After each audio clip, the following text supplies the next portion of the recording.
আমার কথা কিন্তু একটা সাবজেক্ট থেকে আরেকটা সাবজেক্টে যায়, যদিও আরেকটা সাবজেক্টে যায় আমি কিন্তু ক্লিয়ার করার পরে আরেকটা সাবজেক্টে যাইতেছি, ঠিক কি না?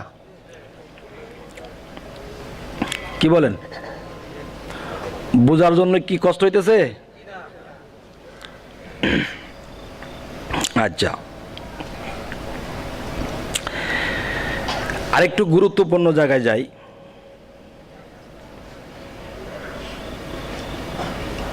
কারণ দুর্বল হয়ে একসময় কথা বলছিলাম, কথাকে চাপ দিয়ে রাখার চেষ্টা করছি, এখন একটু খোলসা করব, নাহলে মানুষ বুঝবে না।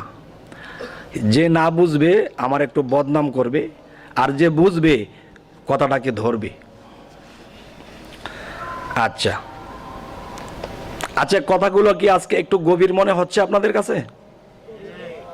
আচ্ছা, তাহলে আরো একটু গভীর বলি যে কাবাতি সারিবাতি আল্লাহু আকবার, কাবাকে সামনে রাখি আল্লাহু আকবার, ঠিক না? কাবাকে কেবলা বানানোর পরে বলা হচ্ছে কি যে কাবাকে সামনে রাখিয়া আল্লাহু আকবার।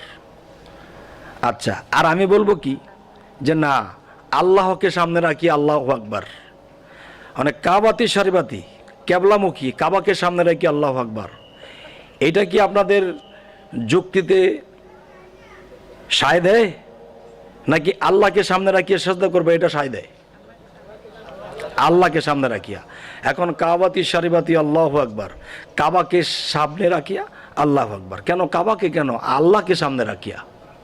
আচ্ছা, আমরা কিন্তু একটা কথা বলি, হিন্দুরা মূর্তি পূজা করে, এগুলো ভালো না, এগুলো সব কাফের, বলি না?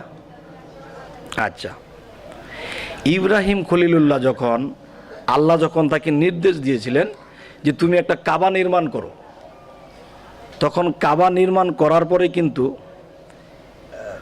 যে এমন কিছু ঘটনা ঘটেছিল যে কাবার ভিতরে 360টি মূর্তি ছিল, এটা অনেকে জানে না। আচ্ছা, তাহলে 360টা যখন এই কাবার ভিতরে মূর্তি ছিল, তখনও কিন্তু মানুষের নামাজ পড়ছে কাবামুখী হয়ে। তাহলে কাবার ভিতরে যদি মূর্তি থাকে আর মুসল্লিগণ যখন নামাজ পড়ে, তখন কাবার ভিতরে যদি মূর্তি থাকে আর ওইদিকে ফিরে যদি সাজদা করা হয়, তাহলে সাজদা কারে করলো?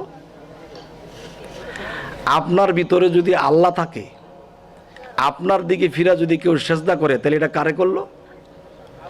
কাবার ভিতরে যদি মূর্তি থাকে, কাবার দিকে ফিরা যদি কেউ সাজদা করে, তো কারে করলো? তো নামাজ, ওযু, রোজা, এই জিনিসগুলো যদি আমি বাসা দেই, এটার অস্তিত্ব থাকবে না। কেমন? একটা কম্বলের সৃষ্টি কি দিয়া? আমাদের আঞ্চলিক ভাষায় লোম্বা দিয়া। এখন লোম্বা যদি আমরা বাসি, বাঁচতে বাঁচতে যে মনে হয় যে কম্বলের সব লোম্বা ছিঁড়া ফেলাইব, ঠিক নেই? কিন্তু দেখা যাচ্ছে লোম্বা বাঁচতে বাঁচতে কম্বলের অস্তিত্বই নাই, লোম্বা দিয়ে এটার সৃষ্টি। এখন যে ইবাদত শরীয়ত এত সুন্দর করে সাজানো হয়েছে, এভাবে ওযু করতে হবে, এভাবে নামাজ পড়তে হবে, এভাবে করতে হবে, সাজানো হয়েছে না? এখন এটাকে যদি আমি লোমের মতো যখন বাঁচতে থাকবো, তখন এটার অস্তিত্ব খুঁজে পাওয়া যাবে না। আচ্ছা, আরেকটা বিষয় হলো যে চারদিকে 4টা কোণা দিয়ে যখন এই কাবা তৈরি করা হলো, যখন কাবামুখী হয়ে আমরা সেজদা করি, তখন কাবামুখী হয়ে যখন সেজদা করি, তখন মূলত আমরা কাবাকে সেজদা করি না, কাবাকে কেবলা বানাইয়া আমরা সেজদা করি। আচ্ছা, এই পৃথিবীর কেউ কি বলতে পারবে কাবা কি আল্লাহ? না। কাবার ভিতরে কি আল্লাহ? না। কাবা আল্লাহ না, কাবার ভিতরেও আল্লাহ না। তাহলে আমি যে সেজদা করলাম, আর আল্লাহ তো বলছে যে আমি সর্বময় বিরাজিত, আমি সব দিকে আছি। আবার কোরআনে এই কথাটাও বলা হয়েছে, তোমরা যেদিকে মুখ ঘোরাও সেদিকে আমি আছি। পাইছেন না কথাটা? তোমরা যেদিকে মুখ ঘোরাও সেদিকে আমি আছি। তো যেদিকে মুখ ঘোরাই সেদিকে যদি আল্লাহ থাকে, আমি যেদিকে ফিরে সেজদা করি এদিকে কিন্তু আল্লাহ পাইব। তাহলে ক্যাবলামুখী হইতে হলো কেন? কাবা আল্লাহ না, কাবার ভিতরেও আল্লাহ না, তাহলে আমি সেজদা করলাম কাকে? এই কথার উত্তর দিয়া অনেকেই পড়ছে ফাঁকি। তবে আপনারা আছেন ঝাঁকে ঝাঁকে, আমার কথাটা একটু বুঝলেন কি না?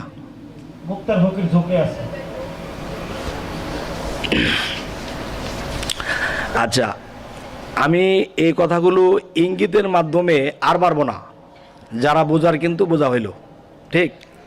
আচ্ছা, এখন আসি কাবা কত প্রকার এবং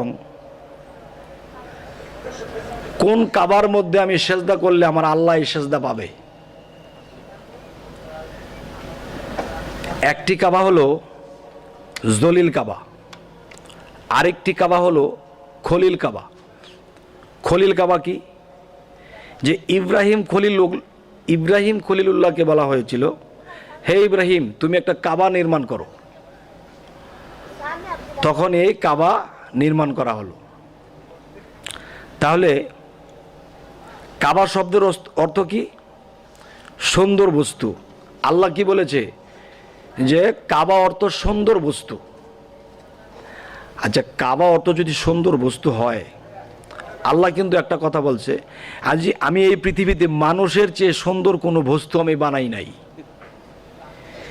এই পৃথিবীতে আমি মানুষের চেয়ে সুন্দর কোনো বস্তু বানাই নাই। যেই মানুষটি নিজেকে পবিত্র করলো সাধনার দ্বারা, যেমন সালাতের কথা বলা হয়েছে কোরআনে, কিন্তু সাধনার কথাও বলা হয়েছে সূরা ইনসিরা এবং সূরা সাফফাতের মধ্যে বলা হয়েছে তোমরা যখনই অবসর পাও সাধনা করো। এটা আল্লাহ বলেছে, কিন্তু সাধনা করার কথা কেউ বলে না। যাই হোক,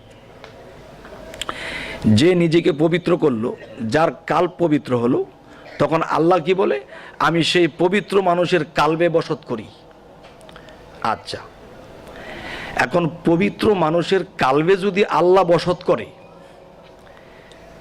একটা বুঝবেন, কোরআন এই মাথা হতে সে মাথা পর্যন্ত যদি শেষ করি, এমন কথা বলে নাই যে আমি কাবার ভিতরে বাস করি, এই কথা বলে নাই কোরআনে। কি বলছে? আমি মুমিনের কালবে বাস করি, এই কথাটা কোরআনে বলছে এবং হাদিসেও বলছে।